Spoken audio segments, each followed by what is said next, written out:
What's up, Internet? Welcome to Once Over. I'm Kaylee, and with me today, I have Tony from Hack the Movies, and we are going to be giving the once over to Serial Mom. There will be spoilers. Give it a good once over. Giving us the once over. Giving him the once over. Give me a once over. Down to give us the once over. For a routine once over. Once over. Oh, just once over lightly. Tony, thank you so much for joining me. Oh my God, it's great to be back. And it's great to finally watch all of Serial Mom in its entirety. Okay, so you never saw it before. Well, no, I did. Not in its entirety. Not in its entirety. It's so funny when I was watching it. Like, I have very detailed, specific memories of most of the scenes in like the later acts. But I remember my cousin Jess, she's like older than me. She was watching it one day, like on cable. And like I joined in. I'm like, what is this? She's like, oh, it's a mom who's a serial killer. And I was like, what does that mean? Like, I didn't understand the serial term. And she had to explain it to me. I'm like, I'm not getting it. I'm not getting it. And then they make a joke about cereal later on. And I'm like, wait, are you sure that's what it means? But I remembered most of the courtroom stuff. That's like where a lot of my memories were with the character, like the Labor Day stuff, the white shoes after Labor Day. You can't wear white shoes after Labor Day. All of so that. You remembered kind of like the third act of the film. Pretty much, yeah. I'm guessing when I was young, that's when I actually like sat and started paying attention. In the boring courtroom scenes, that's when you started paying attention, not during all the murder sequences. They were apparently good enough to keep me interested as a young kid. So as an adult, I'm like, wow, the rest of the movie is really fun too. Yeah, and I love Kathleen Turner, so this was like a good time. I don't know why I haven't rewatched this earlier. It wasn't until you mentioned. I'm like, oh yeah, I've been meaning to watch that at some point. You know, it's funny. This was the first time that I think I ever sat down and saw it in its entirety. It was one where I saw a bunch of clips. I had never actually sat down and watched the whole movie before. Of course, it came out in 1994, and it is written and directed by the absolutely incredible John Waters. Zap! Who I am a gigantic fan of. I love the Pope of Trash. And he iconically is constantly doing like postmodern comedy and surrealism movies. He is low budget, low brow, trashy, twisted. Kill everyone now. Condone first-degree murder. Advocate cannibalism. Eat disgusting. Absolutely all of the stuff that I love. So I love his 70s stuff with Divine. I even like his more modern stuff like A Dirty Shame. I'm actually going to be talking about Crybaby pretty soon as well. I was going to say, I'm clearly in the mood. I'm looking at his list. I definitely saw Pink Flamingos, but I think I saw it before I would be able to appreciate it. That's another one I have to like rewatch. Yeah. I probably watched when I was a teen. I was like, what is this, gay? And then I'm like, now I would enjoy it. You remembered the one scene that everybody remembers, and you went, But then I remember, like, because of, like, my older cousin, I think I watched Hairspray, and Crybaby was on a lot. And I definitely I don't remember it well, but I definitely did see Cecil B. Demented, because I feel like they play that on Comedy Central all the time. Yeah, Cecil B. Demented, I think, is lower on my list of favorites of John Waters' films. I think that Serial Mom is probably up there. It might actually be one of my more favorites. I was reading it's his favorite, apparently. My mom always said to me, you know, your best movie is Serial Mom. Well, wouldn't a mom say that? Right. And I think it's true. He and I both have good taste. Obviously. I will say, I also like John Waters as an actor, and that reminds me, I need to catch up on this season of Chucky. Yes. They brought him back in Chucky as a different character. I think he's the guy who created the Chucky doll, like the good guy doll. Like, oh, I gotta see that. Yeah, I love him as an actor. I love him as a director. I think he's an incredible writer. He tends to look at the same sorts of topics in all of his films. He loves satire. He loves dark humor. He loves, questioning humanity. He loves Baltimore more than probably anybody else in the entire universe. I forgot this was in Baltimore, and I was in Baltimore recently. So that was fun. A week after the bridge went down, that was fun. Traffic into Baltimore was great. Yeah. I said after.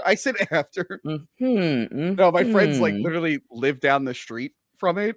Oh my God. And I had to like pull into their area, and I was like, the cops were there, and they're like, who do you know here? I'm like, why did I just get questioned? They're like, oh, it's because reporters keep taking up all the parking spaces, and they keep going down the street to take pictures.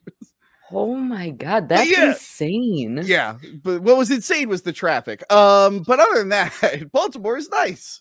It Spent is. a lot of time in Baltimore growing up. You know, Baltimore is such an interesting city, and I think that Waters looks at it in a really interesting way. This city has great style, I think. It's sort of like white trash chic. A lot of people, I think, very heavily associate Baltimore with The Wire, which is obviously an entirely different view of what John Waters likes to create. Yeah. This came out after Hairspray and Crybaby, so again, it's part of his like more modern sorts of films, and this is absolutely a true crime satirical black comedy to the extreme. It's based on a true story, which is like the fakest thing ever. Yes, that is the opening title card. The opening title card really sets us up for the entire rest of the film, because not only does it say that it's based on a true story, but it also says, and none of the criminals were paid for their roles. And that really sets us up for one of John Waters' big themes in the movie, which of course is profiteering on death. So let's go over a little bit about the cast, and then we will jump right into the movie. All right. Obviously, we know that this movie is about a serial killer mom. There is no surprise there. It is right in the title. Yeah. And Kathleen Turner plays Beverly Sutphin, who is the titular serial mom. I love Kathleen Turner. Yes. I just really love Kathleen Turner. She's very, very funny. It's funny to think she was like a sex symbol at one point, and then she got like the smoker's voice as she got older. I loved her in the early seasons of Californication. Did you ever watch that show? Amazing. Oh yeah, she's amazing. Exactly. Which is why you end up a baby gorilla.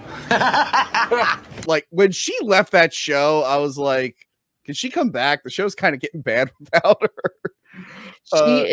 She was also such a perfect casting in this role, because the mom, of course, is this like idyllic perfectionist, total housewife. Who wants fruit salad? She brings you dessert. She makes sure that your tie is straight if you're wearing a tie. She's like that sort of a person. And then it's Kathleen Turner, who is not particularly maternal, who is not like, I don't think of her as a motherly kind of gal, but she does a great job. That's why it's so unsettling in the beginning when everything's being all happy, cheery, and you're like, something's off. And the movie is very like cartoony. It's like in a very fantasy kind of setting. See, look at the birds out there. Listen to their call. Hoo-wee, hoo-wee. When she does that switch where she like is on the phone, like, okay, that's what I was expecting from her. She repeatedly does that throughout this film, where she's like, anytime that something sets her off. So one of the most early events that happens that sets her off is there's a fly in the house, and she does these like little faces up until like when something is bothering her. And it's so perfect, because again, here is this ideal perfect woman. Scrambled eggs, anybody? Who is just freaking the fuck out. And you know you're going to have so much fun watching her do it. Yeah. So her husband, the dad, is of course played by Sam Waterston. His name's Eugene. He also does incredible in this, but I will say that he kind of takes a back seat to both Kathleen Turner and to Ricki Lake and Matthew Lillard, who play the children Misty and Chip. I will say Sam Waterston's character, he has a little bit of a character arc. Beginning, he's very pro death penalty. He should have been executed. At the end, he's got an anti-gas chamber button. Yes. I appreciated that. I think that his character is the personification of John Waters' message. It is really easy to look at something from afar and judge it and say, yes, this is what I believe in. But when it's actually happening to you, when it's actually your wife who is up against the death penalty, perhaps you don't feel exactly the same way. And I think that that's really interesting commentary. And I think that John Waters does such a great job of knocking that out of the park without slapping me in the face with it. You know, it's like kitschy and cute and John Waters-y, but I'm also not like, okay, you just walked me down the yellow brick road of obviousness. Speaking of Ricki Lake, I don't know. I always think about this, but I had a babysitter that always had her daytime talk show on. I watched a lot of it. I forgot she was like an actual actress. I think it might have been when I was watching this movie or Crybaby as a kid. I'm like, wait, isn't that the talk show lady? And I'm like, oh, that's right. She was an actress for a very long time. I knew her as a talk show host far before I knew her as an actress. And I was like, oh, she like does legitimate things. But there is bound to be trouble in paradise when there's romance between your high school friends and your mother. I had no idea. And she is, of course, her character in this is the most, I don't know, sex starved. She is boy obsessed. She is very boy obsessed. Is to have a boyfriend. She's not the most, but there's a smaller character played by someone else who's might be even more boy obsessed at inappropriate times, actually. But yeah, no, she was great in this. And this is apparently Matthew Lillard's like first movie. I think it was his first feature length. Okay. So, and he, of course, plays a horror movie loving weirdo pre-Scream, which makes me so happy. Yeah. Real quick, I'm sorry. It was apparently his second film. His first film, according to this, was Ghoulies 3, Ghoulies Go to College. Oh. I'm going to be honest, I don't remember Ghoulies 3. I don't either. Should really revisit the Ghoulies series. Matthew Lillard, that guy is going to be famous until the day he dies. And I know this because at Monster Mania last year, my cousin brought her like 8-year-old. Yeah. And he made my cousin like wait in line for like 4 hours to meet Matthew Lillard. I'm like, oh, right. Because then he had us generation of fans. And then he had like the Scooby-Doo generation. And now he's getting the Five Nights at Freddy's generation. I'm like, man. I'm like, why is my 8-year-old little cousin like more excited to be Matthew Lillard than I would ever be? I'm like, oh wow, he's got whole generations of fans. He'll never not be famous. Something that's been really weird about him for me is that I feel like women went from not finding him attractive at all to somehow magically in the 2000s finding him super attractive. Maybe around that Scooby-Doo time. But so like watching movies like this, I think he looks great in this movie. I think he's super duper attractive. This is probably the most attractive that I've ever seen him look on film. Well, compare this to the next two movies like Hackers and SLC Punk. It's just like, oh, he's kind of dressed like an idiot throughout those. Here, he's just 90s enough. He's just grungy enough. Yeah. He does wear that one very flamboyant shirt in the courtroom scene. It's like very patterned. That was a little bit out there, but I liked it. I was into it. I'd be down Matthew Lillard. It's good. Yeah. So of course, those are the main characters. We also have tons and tons of supporting cast. John Waters loves reusing his cast in the same way that he loves reusing Baltimore. So we of course have Mink Stole. We also have Patty Hearst and lots of other little cameos throughout the film. And the biggest cameo, of course, comes from Suzanne Somers. Yeah, they really focus on Suzanne Somers. Yes. Suzanne Somers was originally, at least the hope was that she was going to be cast in Beverly's role as the serial mom. However, she was demanding a lot more money. And Kathleen Turner was just psyched on the role. I think I read like John Waters, like she's the only one who didn't like ask for anything specific. She just wanted to play it. He's like, that's like, here, you got the part. And I think you and I recently talked about Dumb and Dumber 2, which I know is your favorite movie of all time. Yeah, it was good seeing Kathleen Turner in a good movie. As I recall, I think that she had just wanted to do that one too. I think she just likes doing movies that she likes doing, which is a really admirable quality for an actor and actress. She's probably not hurting for money. You know how many times they played Romancing the Stone on TV in the 90s and 2000s? She's probably got a shit ton of residuals. She's probably fine. She's almost certainly doing fine. Justin Whalin. Cookie? Excuse me, Mrs. Sutphin. Oh, yeah. You remember him? He's gone now. It was funny. I'm looking at this. I'm like, oh, right. This guy was in everything growing up. I'm like, you couldn't go a year without seeing him in something. And then I'm sitting there. I'm like, what happened? It's like, oh, yeah, 2009 came around. He just quit acting. I'm like, wow. And he hasn't come back at all. He doesn't even cameo in things. The last movie was something called Off the Ledge. I don't know what that is. And perhaps that's what sent him off the ledge, though. No, it's saying he quit acting to work as a social studies drama teacher and administrator at the Learning Castle at La Canada, whatever. He's a teacher now, I guess. I want to hear from anybody who has had him as a teacher. Hey, man, I wouldn't like him as a teacher. He got a shit ton of work. Like, we all know who he is, and he hasn't Yeah. acted since 2009. I think that's pretty good. He was Jimmy Olsen on TV. I think he was the second Jimmy Olsen. They fired the first guy. But anyway. It's fine. It's fine. Move on from that guy. It's good. Everything's good. That guy sucked. Justin Whalin fixed Jimmy Olsen in that Lois and Clark show. Speaking of alternate castings, actually, also, I think that I saw that Will Wheaton was wanted to be Chip. I am very glad that that did not happen. I hate Will Wheaton. Well, I know how you feel about Will Wheaton, but that would have been awful. Like, you can objectively say, regardless of your personal feelings about Will Wheaton, that would have been a nightmare. Oh, no, I don't even mean him as a person. He's also a shitty actor. Sir, I know this may finish me as an acting ensign, but shut up, Wesley. Yeah. There you go. Like, I guess he was fine a couple times as a kid, but like, he sucks. Yeah, he's great in Stand By Me. Yeah, that's like the only one. Yeah, but he's still great in it.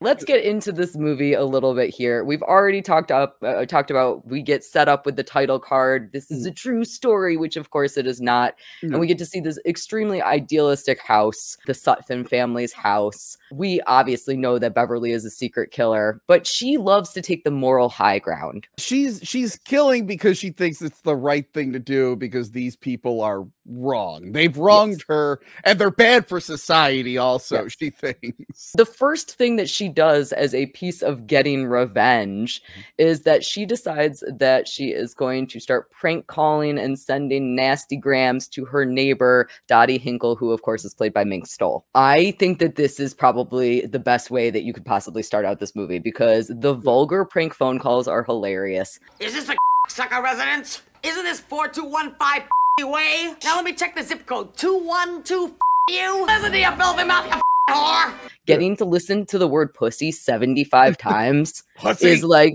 it's so beautiful for me. I've never even said the P word out loud. I love they hide it from Matthew Lillard. Like, no, son, this is for adults. You cannot look at this. Yeah. Even though Matthew Lillard works at a video store watching horror movies all day long, they know he knows what it is. He literally, or like one of the first things that he does in the film is reference Henry Portrait of a Serial Killer. So like, not only is he watching horror movies, but he's watching some pretty messed up horror movies. You That's know, one of the most uncomfortable movies I've ever watched. Yeah. I love that he asked the dad, have you ever seen it? And dad's like, no, of course I haven't seen it. Two detectives come by to investigate all of these prank phone calls, and that is when Beverly starts going even crazier.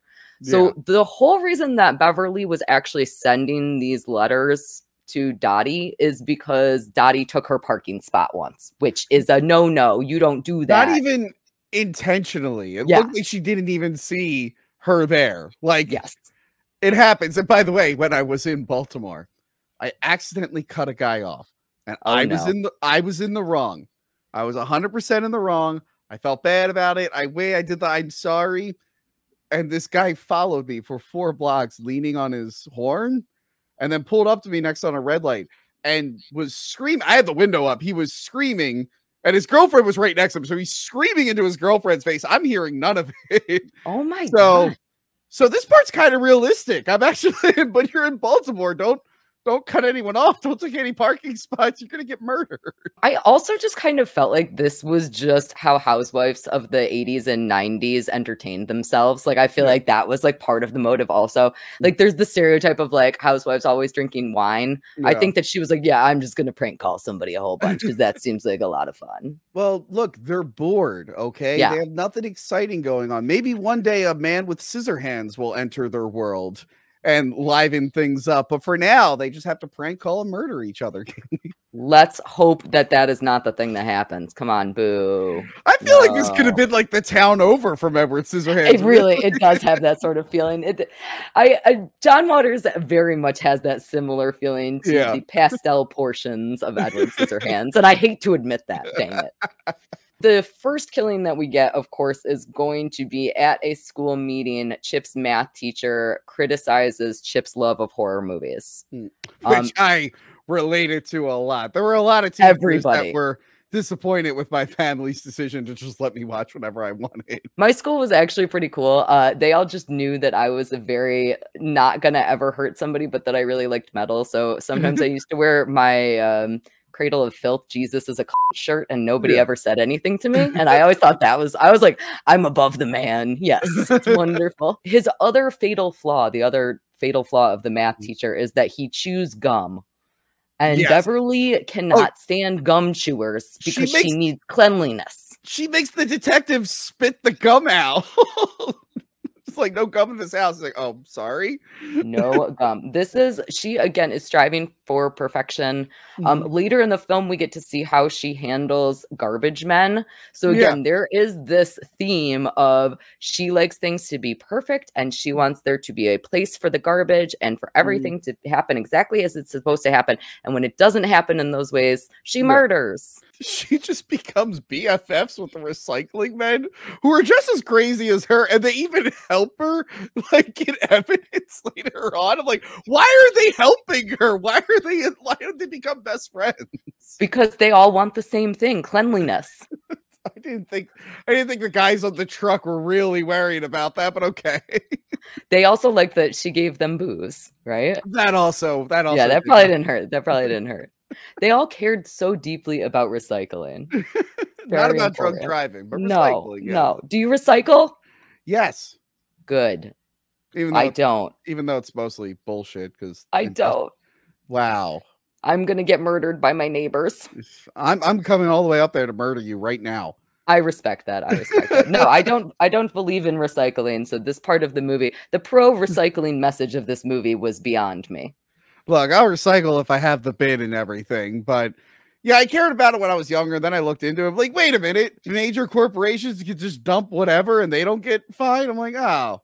Well, it's also extremely expensive. There are many, many better ways to help the environment than to spend money on recycling. But whatever, that is a whole different topic that everybody will already hate. I know that's a platform that you're going to run on when you run for office, but we don't have time for that right now, okay? Anti-recycling over here. In order to get rid of the math teacher, Beverly hates his gum chewing and his criticism of her son. Yes. She decides to plow him down with her car. Yes. This is back in the day when you could get away with that. There's no security cameras, no ring cams. There's only one stoner watching. Just one stoner. She is a very sloppy murderer. At least one person sees every single murder that she does, which I think means that she just does not give a fuck. She's like, no, I am taking the moral high ground. She also lives in the world full of idiots. Yeah, so they're not like they're real easy to trick later on. So I don't blame her for not really being subtle. You know, she thinks that she's doing the right thing in all of these situations. But of course, Chip's commentary after he finds out that his math teacher is dead was he was an asshole, but he didn't deserve to die. Yeah. So again, we're going back to this like death penalty message. We're going back to the, the value of a life message that John Waters is very much looking at as he is making a movie about a serial killer, which is great. Misty, we get to know Misty a little bit better. Again, she's totally boy crazed.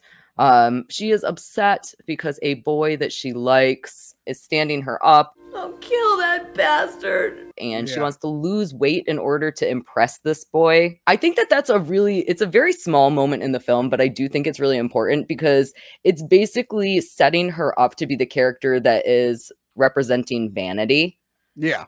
She cares so much about her appearance, and Ricki Lake was very typecast into those sorts of roles because of things like Hairspray. I think it's a really interesting portion of the film because we do get to see her kind of existing as, completely boy crazed. Once she finally finds a boy, she becomes addicted to the camera and she just wants all the pictures taken of her. And she's trying to flirt with the detective, and then she flirts with the camera guy. Yeah. Yep. The mom gives her good advice, like, hey, it's great you want to lose weight, but do it for you, not just for some guy. And Beverly, all in all, is a great mom. She's really not that bad of a mom, to be honest. I wish that I had a mom that would stand up for me in the same way that she stands up for these kids.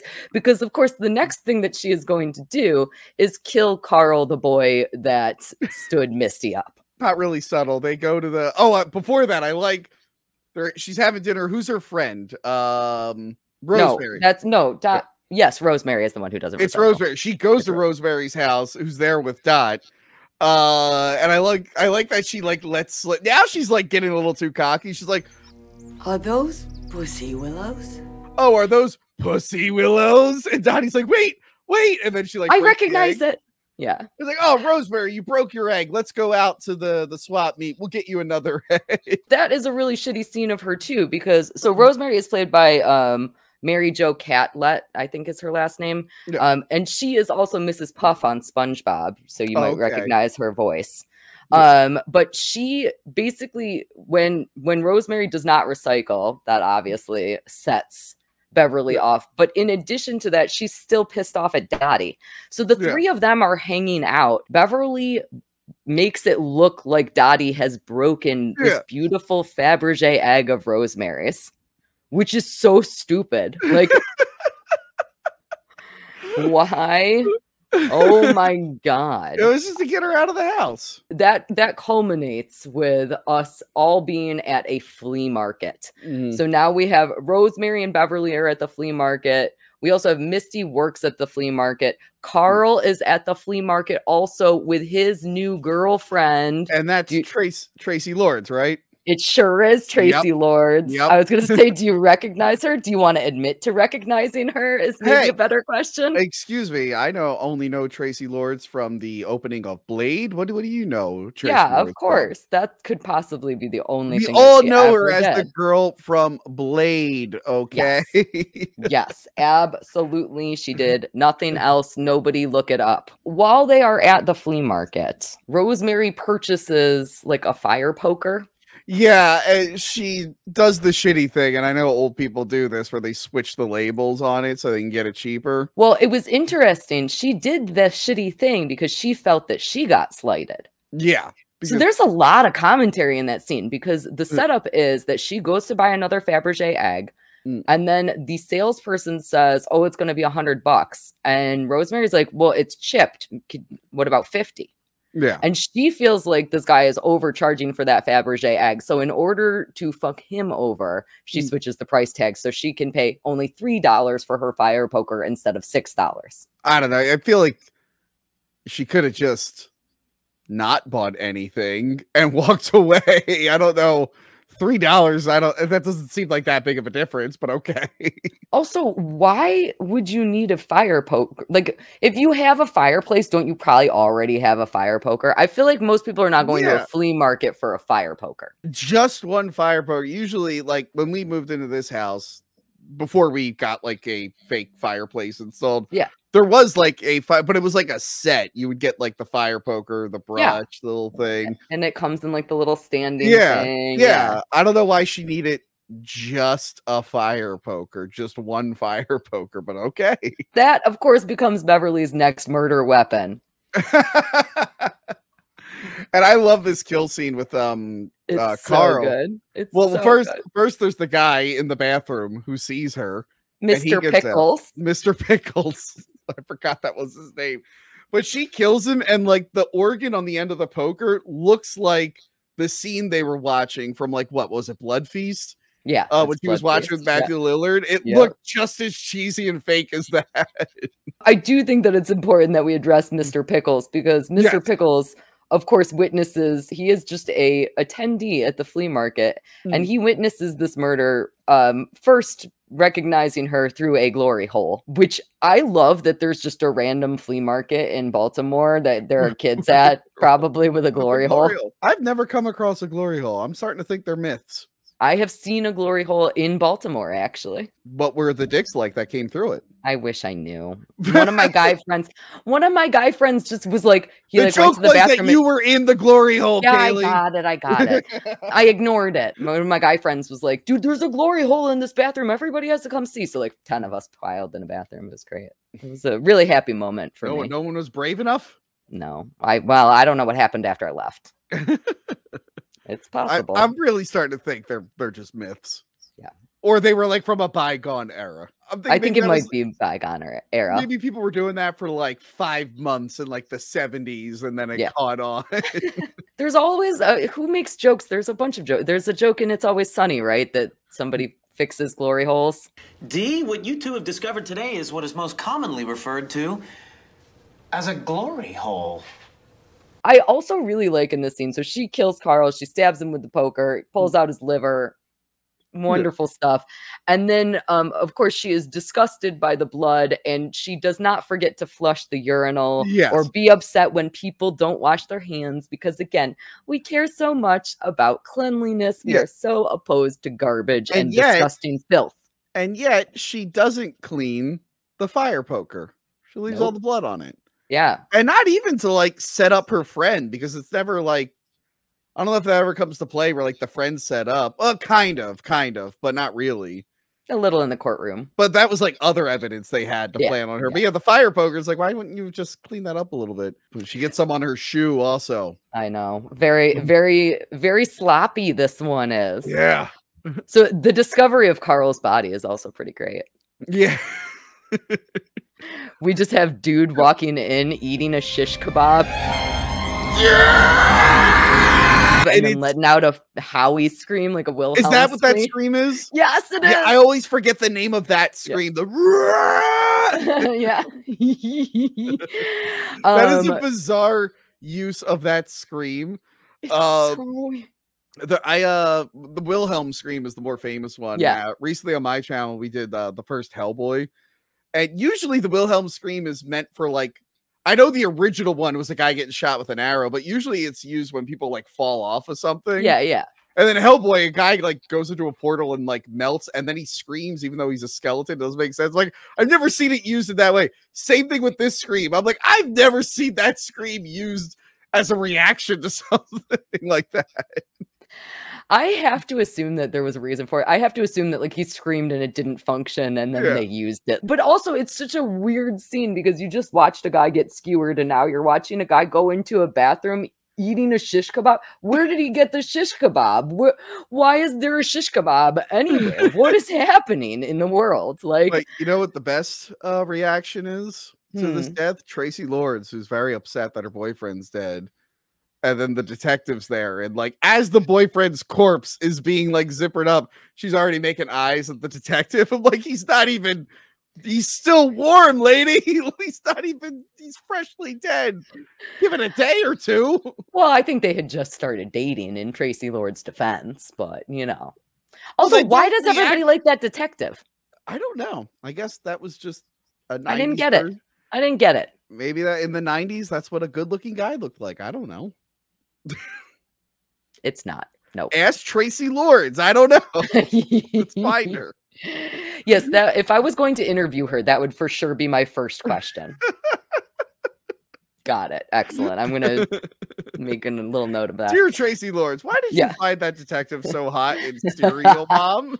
The family starts thinking that Beverly might be behind the murders. At this point, everybody is convinced that she couldn't have possibly done it. Her friends are getting a little bit suspicious of her, but her family is very much like, no, she's the perfect mom. I love her, and she's wonderful. Eugene, of course, her husband, discovers her, like, scrapbook of serial killers and newspaper clippings from things like Jonestown. I loved earlier when they had that awkward sex scene.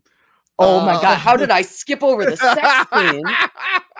Can we talk about the most powerful power bottom in the entire power bottom universe? That was really intense. Yeah, so before they have sex, though, she's reading a book about birds, because I think the next day they're going bird watching. But really, she's got a book of, like, serial killers and murderers, and she's, like, rubbing Charles Manson's face. Then she decides she wants to have sex, and, like, I love the dad's just like, be quiet. I don't want the kids to hear. She's like, okay. Oh, yeah. She just starts screaming. That's I want to call that a brutal sex scene for me to watch. Like, we've all seen, about whether we wanted to or not, about 1 million hours worth of Sam Waterston from Law and Order. Yeah. I don't want to think about the Law and Order guy having sex. Like, it's just, I just don't want to think about it. And now I do. And I'm like, every time I watch Law and Order now, I'm going to think of the sex scene and be like, I don't like this. And that's how Law and Order was ruined for Tony. Whenever you stay at a hotel and they only have basic cable, it's going to ruin it. You're going to ruin it for me. You're screwed every hotel stay from now on. You're going to have to find Shark Tank on there somewhere. That's usually on there.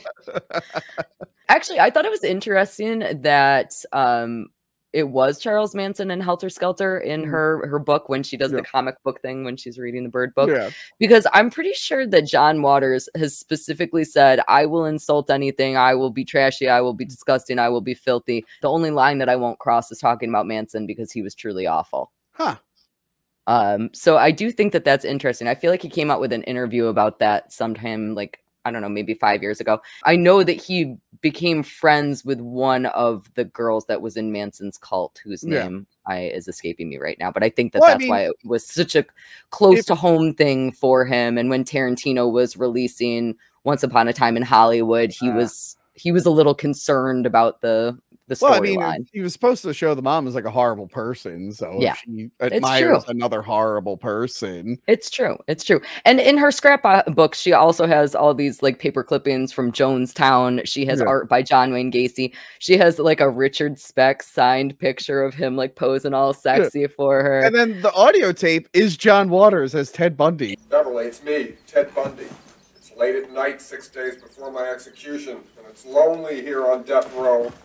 It is. It's my favorite John Waters cameo. Ted Bundy, I feel like, might be even a little bit more brutal than Charles Manson. I mean, Charles Manson brainwashed some people. I think who did Charles Manson kill? They think he killed like at least one guy. I thought that he never actually killed anybody himself. That is the thing. I might be wrong about that. I think there's like, I think people like look into it and like they can't prove it, but he might have killed one guy. I remember I looked up it years ago. But yeah, like Ted Bundy, that guy was fucked. And like, so for John Waters to have a moral high ground on one, but not the other, it's like, all right, okay. It's probably more about the manipulation of others.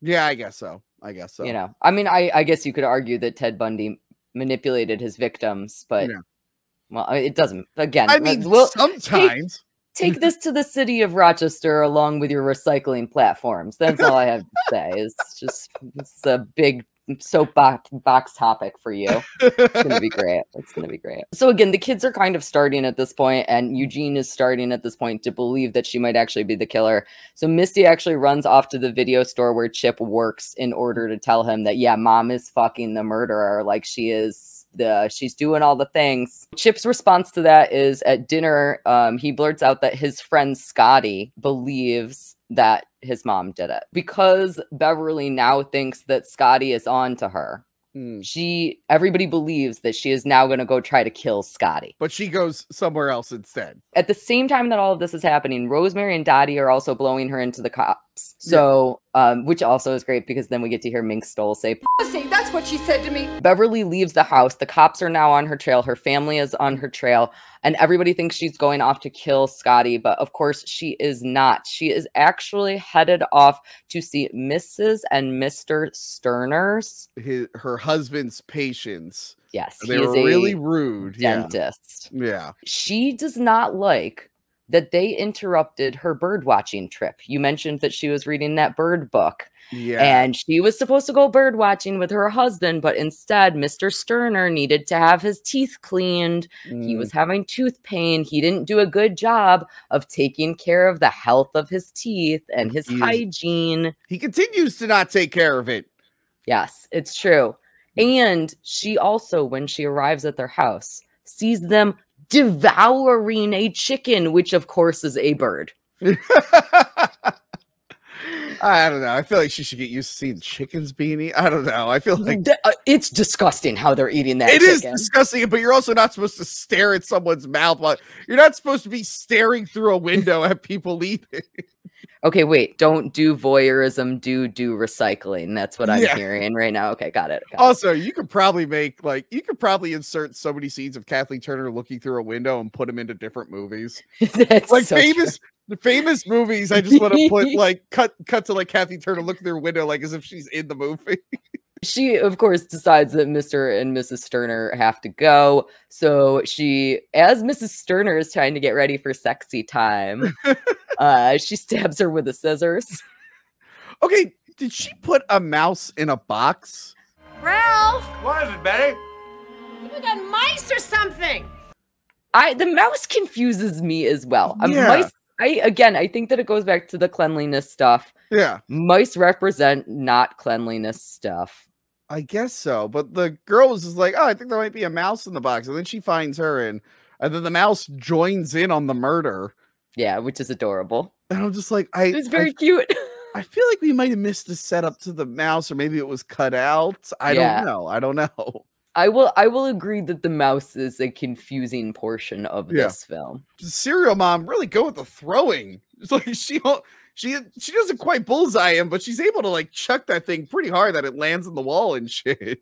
Yeah. She's been practicing for we don't know how many people she murdered before people started catching on to her. It's not clear whether or not like this is like the beginning of her murders or if she's done it in the past. I'm assuming if she was studying serial killer stuff, she might have done it in the past. We get to see 6 kills plus a bonus kill at the end. Who knows how many there were before this.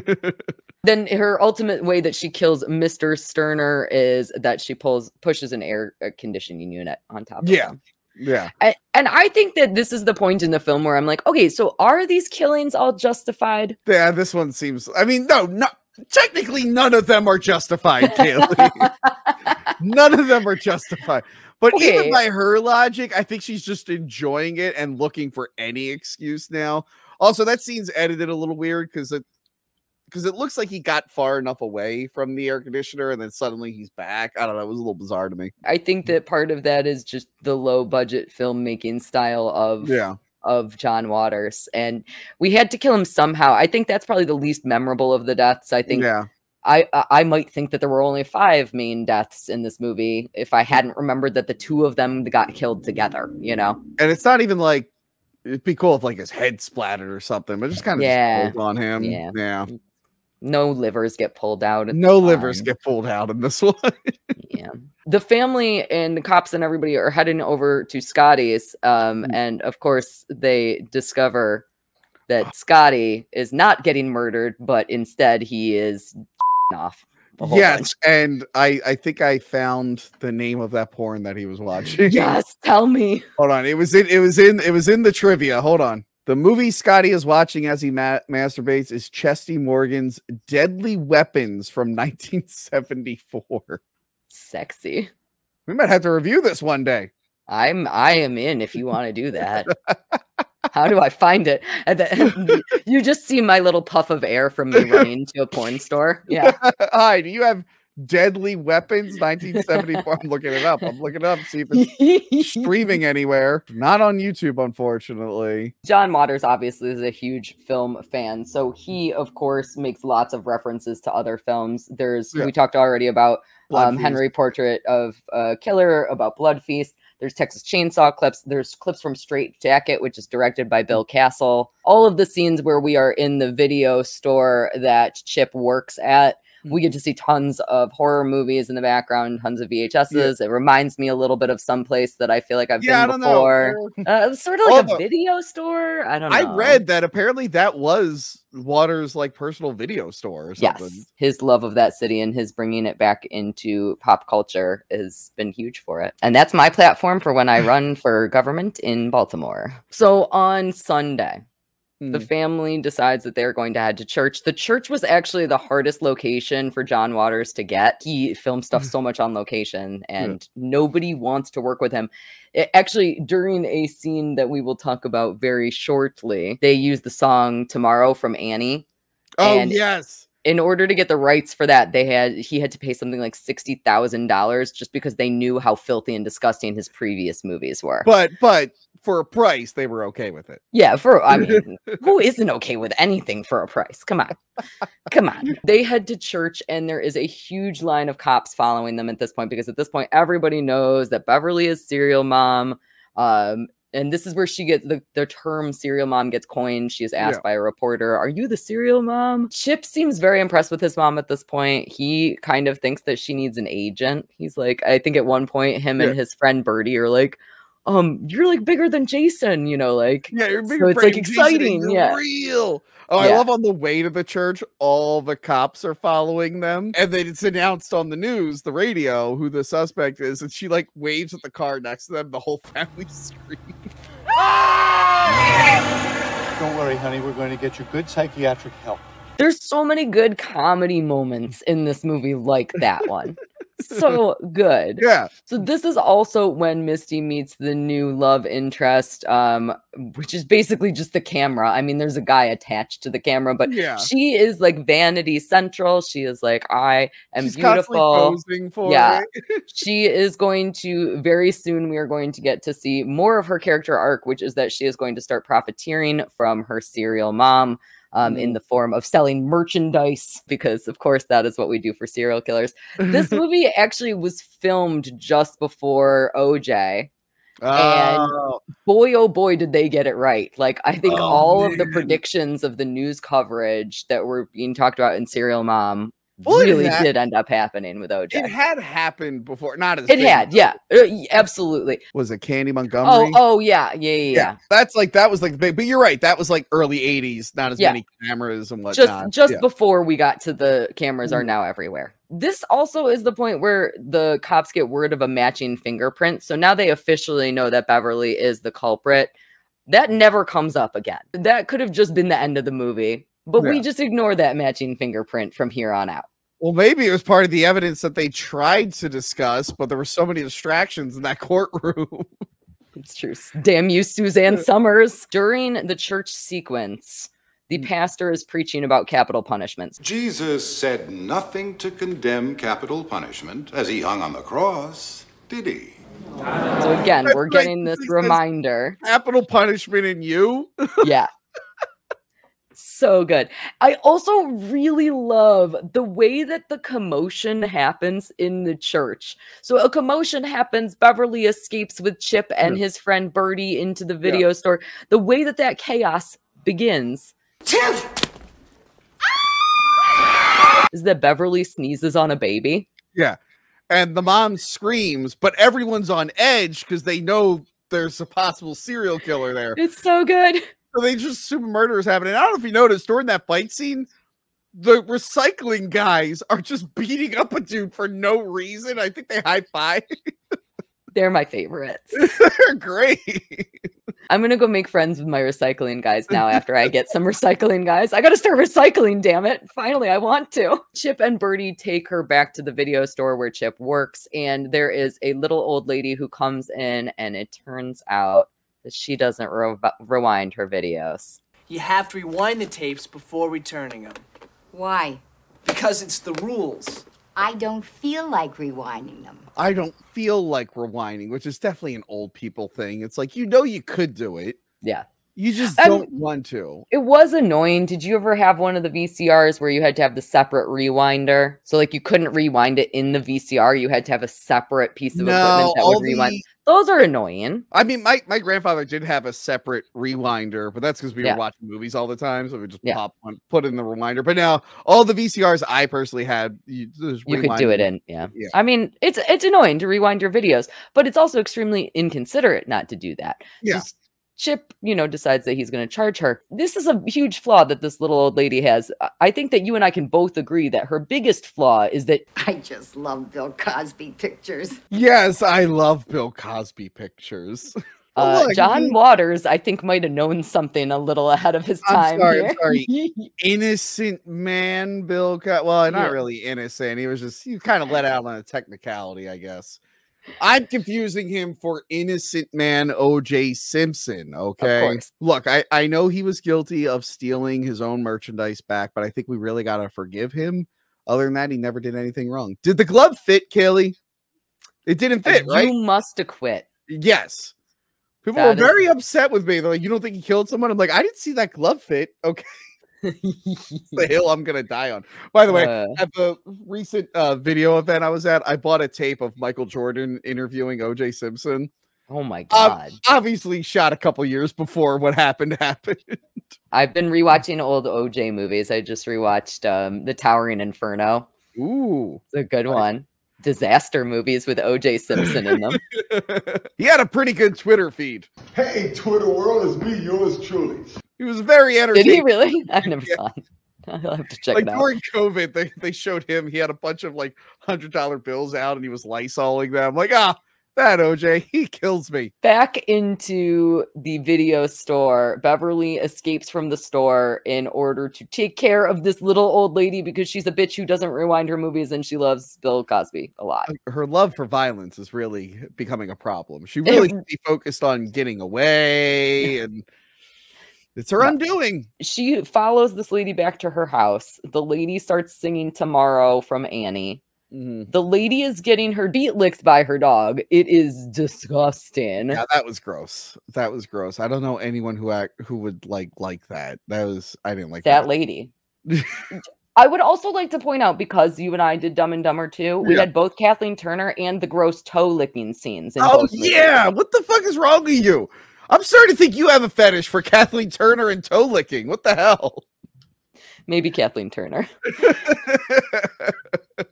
That is like horrific. I hate that. I hate that scene. But again, it represents that uncleanliness that I think is the point of it. She is unclean and therefore she must die. Beverly, in order to kill her, bludgeons her with a rack of lamb. Oh, that's right. The lamb beating the shit out of her. Why? She had a knife in her hand and she replaced it with the rack of lamb. It was more fun. But then I do like this moment where Matthew Lillard's friend, they look in and she's like, oh God, it was blood and it was brown, not red like in the movies. It's real. Like the realism is a little too much for her. I actually think that is a really important moment. So that's Chip and Birdie. That really is the only like sincere and almost caring scene in this movie.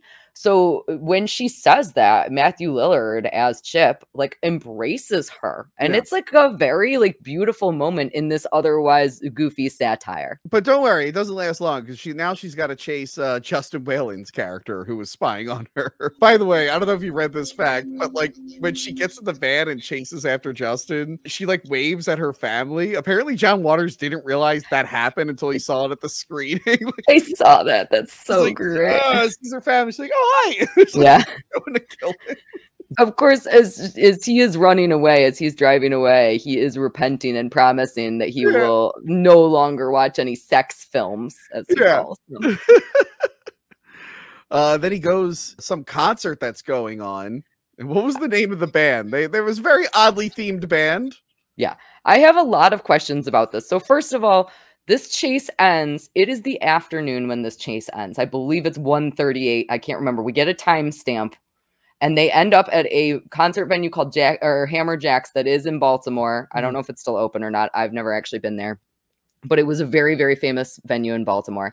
Yeah. And the band, the real life band, is L7, but in the movie, the band is called Camel Lips. They are playing like a sold out concert that is like bumping and super fun times in the middle of a Sunday afternoon. Yeah.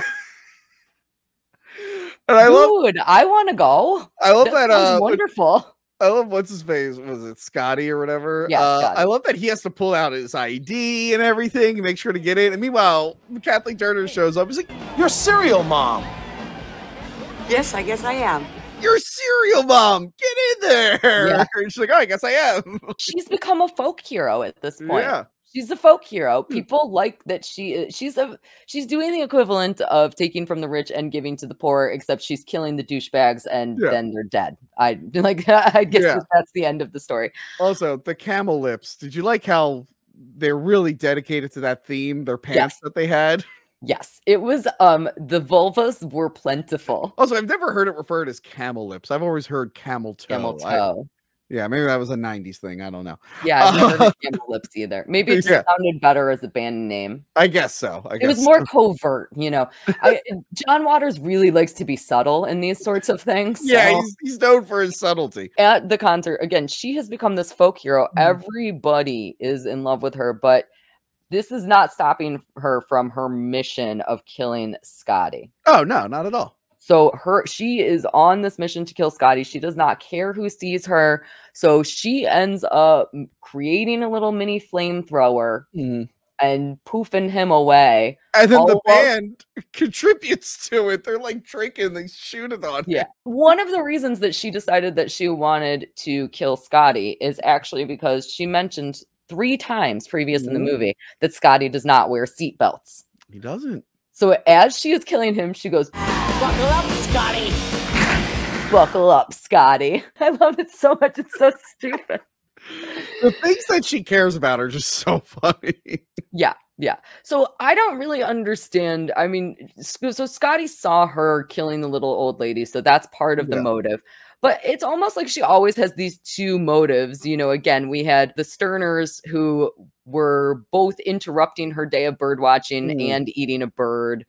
We have the cops who are trying to get her and chewing gum. There's like always like one, I don't even want to call them a more legitimate thing. Nope. They're just a ton of crazy reasons from a crazy so Carl stood up the daughter, but he was also a bad driver. That was another thing. So you get like I guess you have a 2-strike system with serial mom. Yeah. At this concert, which again is happening in the middle of the fucking day, this rockin' concert. I wish all concerts would happen in the middle of the day. The family arrives, the cops arrive, Beverly gets arrested. And as she is getting pulled out of there, the whole audience is chanting, "Serial mom, serial mom," which is like, it's beautiful. People, they love her. They love her. We're rooting for her. Yeah, we're rooting for her. And that leads us into the final act of the movie, which of course takes place at the courthouse. So this is the part that you remembered the most of. I think it's probably the part that I remembered the least of. I love this because right away she's got a problem with the juror and she's not doing a good job keeping it together. And like the lawyer realizes it. And she fires her lawyer, and she does probably one of my favorite things ever, represents herself in court. It's so smart to do that. We had there was a very public trial a year or two ago. The guy who drove through the parade representing himself. And it made me go down a rabbit hole of other people representing themselves in court. And it's just the most amazing thing in the world. I watched one where a guy yelled in his opening statement and cursed in his opening statement. He was on trial. He apparently stabbed his son. And he decided he was going to question his son. And I guess he thought his son would vouch for him, and his son did not. It's one of my favorite moments. Like, and then what happened? And the kid goes, "You stabbed me." He's like, "I stabbed you." He was like, "Oh shit, I thought he was really gonna, I thought he was gonna lie, but I guess he did." He went to jail. That makes sense. He represented himself. Always get a lawyer. I represented myself for a traffic ticket and I got out. So if I could do it, anyone can do it. Yeah, that's great advice, Tony. I will not follow that advice ever. We do get a couple of very important images. You already kind of mentioned this, but now that we're in the courthouse, it is important to talk about the dad wearing the anti-gas chamber button. This is really telling us Waters' commentary on the death penalty, which again is that I think that if something is far away from you, it's really easy for you to just say, "Oh yeah, absolutely, let's go ahead and say that I want to do this." But as soon as it becomes more personal, it's a lot harder to judge things. You just mentioned that Beverly is obsessed with juror number 8. Juror number 8 is played by Patty Hearst. Yes, which is also very important because, of course, Patty Hearst, got kidnapped. And then eventually got charged with bank robbery, and then, of course, is now out. So we have an actual criminal. John Waters used Patty Hearst a lot, and obviously that is huge social commentary. Yeah. And the thing that Beverly hates so much about her is that she is wearing white shoes after Labor Day. She hates it. She hates it, even though fashion has changed. I believe that her response to that is, "No, it hasn't." No, it hasn't. So everybody gets called up to the stand, all of the people who have seen her do the murders, all of the people that we've kind of been interacting with, and they testify against her. But she manages to make each one of them into an unreliable witness. So like Dottie, she's convinced the jury that Dottie is an alcoholic. She gets Dottie swearing left and right. She's held in contempt. The stoner, she doesn't have to do shit for the stoner. The stoner is fucked up on her own. Could you describe the car? But Mr. Pickles, the glory hole guy, she gets him all horned up by going like this with her legs. I don't know if that would do anything. Like, I was watching him like, is this what would have been sexy back then? I don't know. If a girl just Doesn't matter how hot the girl is. If I'm sitting there just wiggling their legs back and forth, I'd be like, is there something wrong with them? What's going on? I think that the point is that he is that's how perverse he's supposed to be. Yeah. Well, he's writing graffiti and shit before they call him. I forget what the graffiti was. I guess if you're as horned up as him, that would work on you. Yeah. I think it's also the sound effect that they were using at that point. The womp womp womp. I'm like, I don't like this. It's a very this is very uncomfortable for me. At the trial, in addition to us getting to hear all this testimony, the kids are profiteering off of things. So Misty, again, is selling the Serial Mom shirts. She's super excited about that. And then in addition to that, Chip is also talking about TV and book deals. He's talking about Suzanne Somers playing his mom. It's going to be so great. We get to see more and more of this like capitalism sort of commentary. Carl's brother shows up and tries to fight him, like hits him, but then he's just like, have you signed off on anything? He's like, no. It's like, well, they're making a movie. He's like, oh, maybe I can get, I forget who he says, Jason Priestley or something to play his brother. Like he goes from mad to being like, oh, wait, actually, I think that could work for me. Yeah, I could make money off of this, which again, that leads us back to that original OG title card from the beginning of the movie, which is like, none of these people have profited off this movie. And now you're giving me a whole satire about profiting. I see you, John Waters. I see you. Yeah, Ricki Lake. Like, I'm the daughter of the Serial Mom. It's like, you probably shouldn't be doing that when she's still on trial. She should probably wait. I do also really like in the trial sequence when Beverly has the cop on the stand. And then she's like demeaning him by pointing out he's like, well, you had serial killer books in your garbage, and you had the magazines that had the pussy lettering from the magazines cut out. And then she's like, chicks with dicks. Well, you have chicks with dicks in your garbage. Which I guess would be. You want to talk about it? I mean, I don't know why that would be embarrassing. I mean, lots of women have dicks, and it's fine to be into them. But I don't understand why that would have any bearing on the trial, though. It's like, yeah, but you had murder books and you're accused of murder. It's a little different. Well, he claimed that he was happily married right after that, so maybe he's being accused of...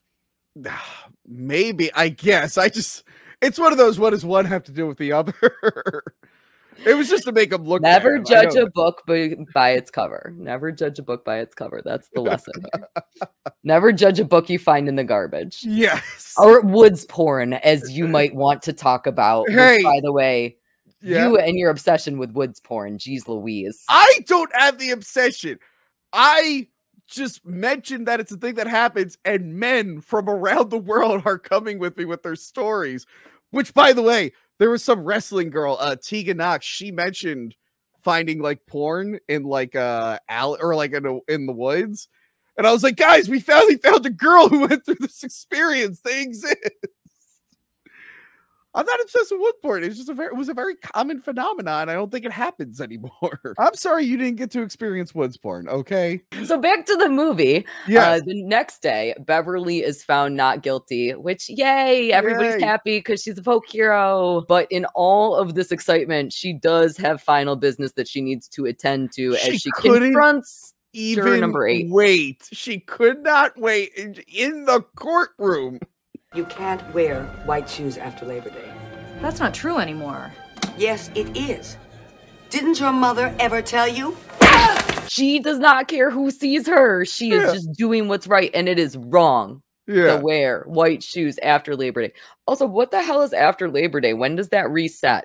I never understood that rule. I've never seen anyone actually follow that rule, so I don't know. But I like that she's talking to Suzanne Somers. Suzanne Somers like is annoying her. Yeah. And then like it's just I love the freeze frame of like the smile at the end. Like as people realize they found a dead body, it's like, oh shit, she actually is guilty. Yeah. So she bludgeons this lady with a payphone. We get the classic payphone, which I always miss seeing from everywhere. The music swells, they find the body. And Suzanne, of course, realizes that she is in fact guilty and that perhaps it was bad to let her out of jail. Because obviously she kept killing. Which, by the way, I don't think we ever mentioned it, but the music was Basil Poldoris. Yes. I never know if I can say his name right. One of my favorite film score guys did obviously Conan the Barbarian, RoboCop. I think he did like Starship Trooper. A lot of Verhoeven stuff. Free Willy. Great. And Serial Mom, apparently. This does feel like a weird movie on that list for him. I will say the score isn't super memorable to me in this. Not as much as his other ones, but yeah, it's still good. It's still good. Yeah. It works. Yeah. It definitely did not detract anything, and perhaps sometimes that's the key to a good score. The end screen, we get another title card that explains that Beverly did not cooperate in the making of this movie, which is also beautiful. We're throwing it back to that realism that that John Waters wants us so deeply to believe, because obviously we don't know that this is satire and fake. Yeah. So fake. And it's great. It's great. The deaths are amazing. The acting is outstanding. I absolutely love everybody in this movie. I think it's one of those films that has a lot of social commentary in it without being annoying about it. Yeah, it doesn't hit you over the head. It's very fun. Like I said, the fantasy kind of atmosphere adds like a level of humor to it. So, you know, it never gets too dark. Even as violent as it gets, it's still like kind of tongue in cheek. It's a very fun movie considering the subject matter. Yeah, absolutely. Yeah. I'm going to watch it more often now. I think I will as well, actually. Yeah. I think I'm going to be on a huge John Waters kick after this. I think this has reinvigorated my love of his. If you have not seen A Dirty Shame, I really recommend that. I think I'm the only person who likes that movie. You know what's funny? I remember it being promoted, I think. The big promotion for that was that you could see the neuter version or the non-neuter version. So the neuter version was the like censored version.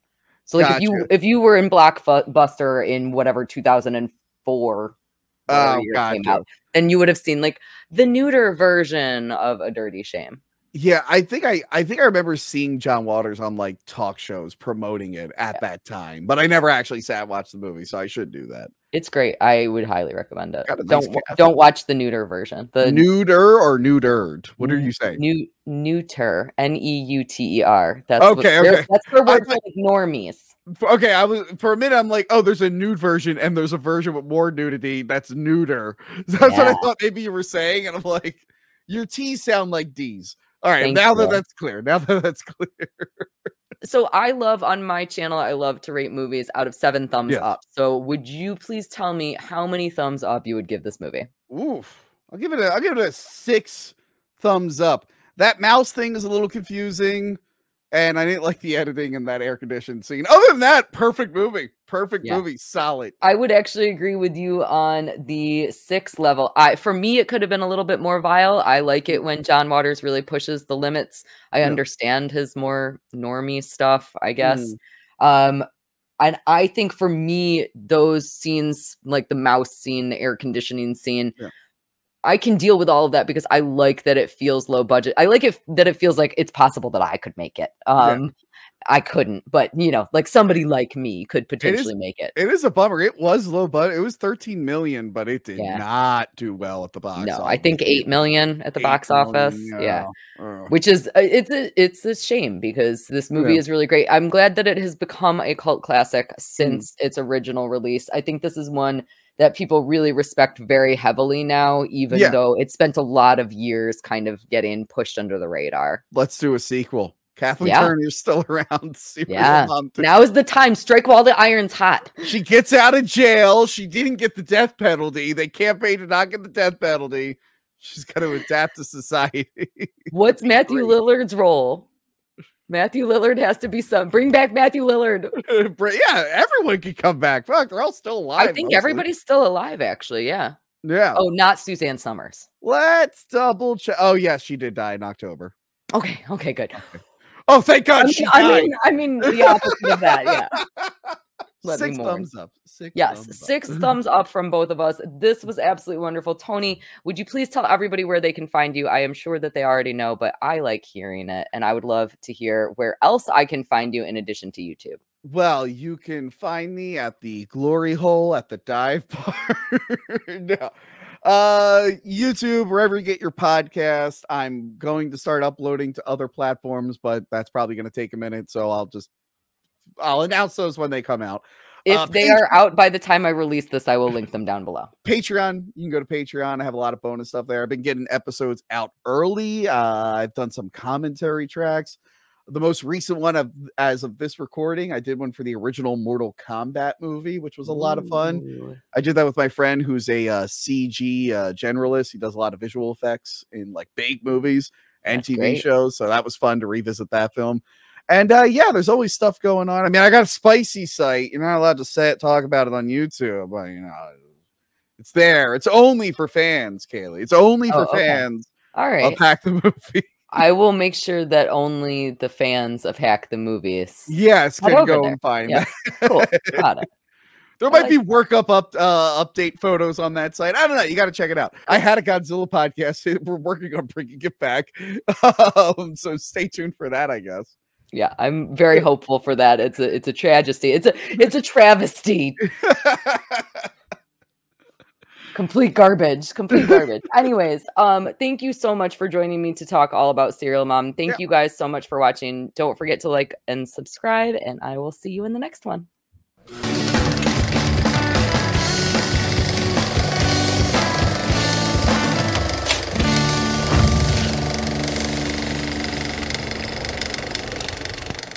What just happened? Can you hear me? I can hear you. I can't see you. I see that. What happened?